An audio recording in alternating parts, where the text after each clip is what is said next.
Bismillahirrahmanirrahim. Assalamualaikum warahmatullahi wabarakatuh. Alhamdulillah wassalatu wassalamu ala Rasulillah wa ala alihi wa sahbihi wa man walah, amma ba'du. Ikhwati wa akhwati fillah, Bapak para pemirsa Madrasah Al-Quran Sa'ad bin Mu'adz TV yang senantiasa Allah Subhanahu wa taala semoga berikan keberkahan kepada kita semua. Pada video kali ini kita akan kembali melanjutkan pembacaan buku Fikih Birrul Walidain atau Fikih Berbakti kepada Kedua Orang Tua, buah karya dari Syekh Dr. Mustafa Al-Adawi hafizahullah ta'ala. Dan kita sampai kepada pasal kisah pria yang berbakti kepada ibunya. Andai kata ia bersumpah atas nama Allah, niscaya Allah mengabulkan sumpahnya itu. Yang dimaksud oleh Syekh di sini adalah kisah dari seorang tabi'in yang mulia, Uwais Al-Qarni rahimahullahu taala. Syekh berkata, Muslim mengeluarkan sebuah kisah dari jalur Usair bin Jabir. Beliau berkata, Umar ibn Al-Khattab apabila amdad,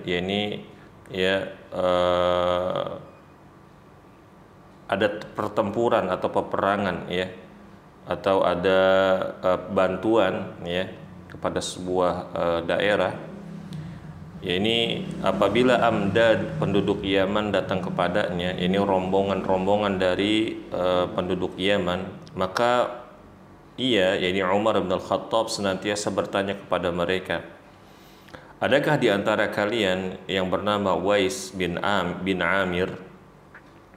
Sampai suatu ketika ia mendatangi Uwais, lantas ia bertanya, apakah anda Uwais bin Amir? Maka Uwais menjawab, iya. Maka Umar kembali bertanya, apakah anda dari Murad? Apakah anda berasal dari kabilah Qarn? Maka Uwais menjawab, iya. Umar kembali bertanya, apakah dulu anda memiliki penyakit belang? Lantas kamu sembuh dari penyakit belang ini kecuali satu bagian sebesar uang dirham? Maka Uwais menjawab, iya. Maka Umar kembali bertanya, anda memiliki seorang ibu? Uwais menjawab, iya. Maka Umar berkata, aku pernah mendengar Rasulullah SAW bersabda, akan datang kepada kalian Uwais bin Amir bersama amdad penduduk Yaman, bersama kafilah penduduk dari Yaman. Dia dari Murad dan dia berasal dari Qarn, kabilah Qarn. Dia dulu memiliki penyakit belang, lantas sembuh dari penyakit itu kecuali satu bagian sebesar uang dirham. Ia memiliki seorang ibu yang kepadanya ia selalu berbakti. Andai kata ia bersumpah atas nama Allah, niscaya Allah akan mengabulkan sumpahnya. Jika kamu bisa memintanya agar memohonkan ampunan untukmu, maka mintalah. Maka Umar setelah itu berkata kepada Uwais, wahai Uwais, maka mintakanlah ampunan untukku. Maka Uwais pun memintakan ampunan untuknya. Umar pun bertanya kepadanya, anda hendak kemana? Uwais menjawab, aku ingin ke Kufah. Maka Umar berkata, maukah kutuliskan surat pengantar kepada gubernur Kufah? Maka Uwais menjawab, aku lebih suka bersama orang-orang lemah yang biasa duduk di belakang atau berada di barisan belakang. Maka pada tahun berikutnya, salah seorang pemuka penduduk Kufah berhaji. Maka Umar bertanya kepadanya mengenai Uwais. Maka orang itu pun menjawab, aku pergi meninggalkannya sedangkan ia berada di rumah sederhana dan sedikit hartanya. Maka Umar pun berkata, aku pernah mendengar Rasulullah SAW bersabda, akan datang kepada kalian Uwais bin Amir bersama amdad penduduk Yaman dari Murad, dari kabilah Qarn. Dulu ia memiliki penyakit belang, lantas ia sembuh dari penyakit ini kecuali satu bagian sebesar uang dirham. Ia memiliki seorang ibu yang ia berbakti kepadanya. andai kata ia bersumpah atas nama Allah, niscaya Allah akan mengabulkannya. Jika kamu bisa memintanya untuk memohonkan ampun untukmu, maka mintalah kepadanya. Maka orang yang berasal dari Kufah yang berbicara dengan Umar tadi, setelah sampai di Kufah, ia pun mendatangi Uwais. Ya, lantas berkata, "Wahai Uwais, mintakanlah ampunan untukku." Ya, ini mintakanlah ampunan kepada Allah untukku. Maka Uwais berkata, "Justru Anda baru saja melakukan perjalanan yang baik." Karena di dalam riwayat yang lain, ya, ini disebutkan perjalanan haji atau umrah. Ya. Andalah yang seharusnya memintakan ampunan untukku. Maka Uwais pun bertanya, "Apakah Anda baru saja menjumpai Umar?" Maka orang itu menjawab, "Iya." Maka Uwais memohonkan ampunan untuknya. Orang-orang pun memahaminya. Maka Usair berkata, "Saya memberinya burdah. Maka setiap kali orang melihatnya, orang yang lain melihatnya berkata, 'Dari mana Uwais mendapatkan burdah ini?'"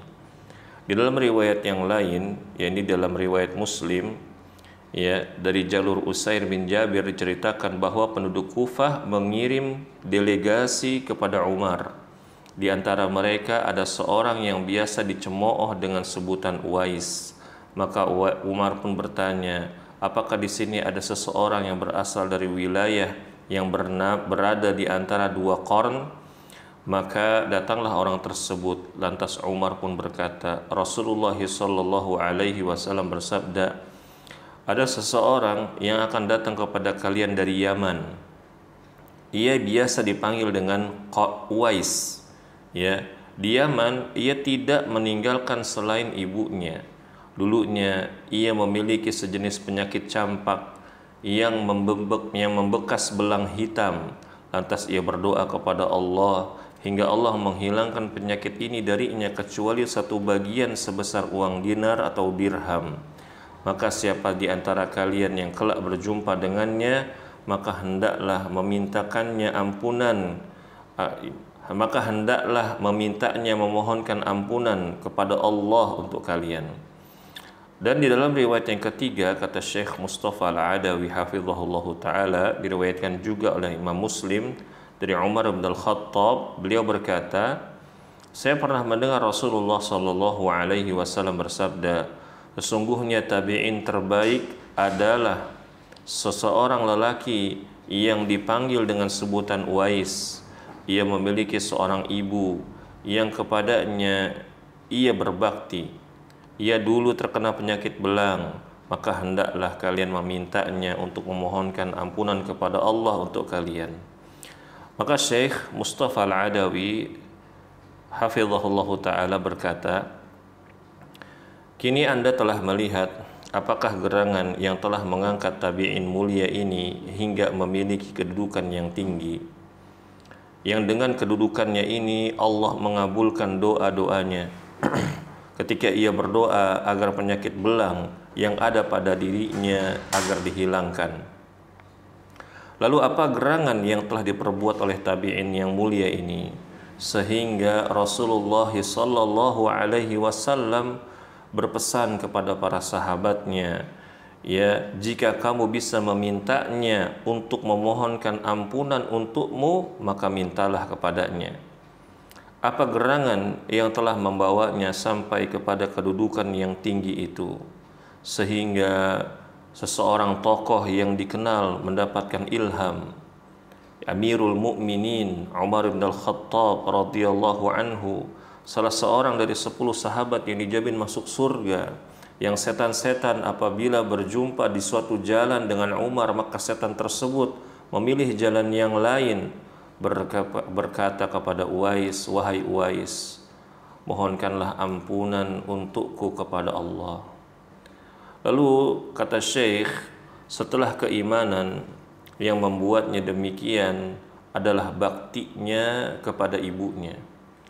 Maka demikianlah sikap berbakti itu memperlakukan para pelakunya dan membawa orang-orang yang bertakwa.